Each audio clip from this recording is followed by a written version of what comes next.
মধ্যপ্রাচ্যের বিষয়টি দিয়ে আসলে শুরু করতে চাই। এটা আসলে খুবই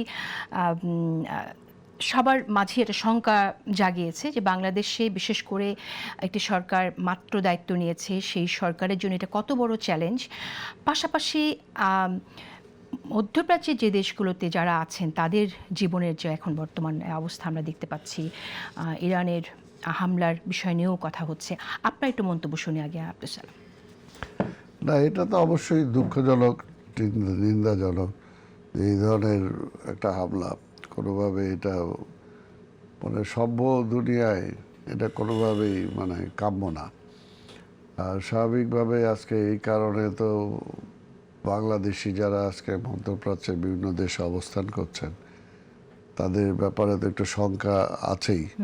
এবং সেটা আমরা আশা করব যে সরকার চেষ্টা করবে যাতে তাদের জীবনের নিরাপত্তাটা সেই দেশ দিতে পারে বা তাদেরকে নিরাপদ আশ্রয়ে যাতে তাদেরকে রাখতে পারে, সেটা অবশ্যই সরকার চেষ্টা করছে।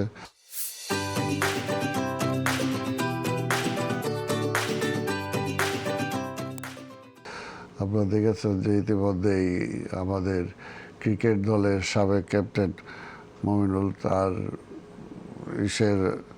সেও সেখানে আছে, ওমরা করতে গিয়েছিল।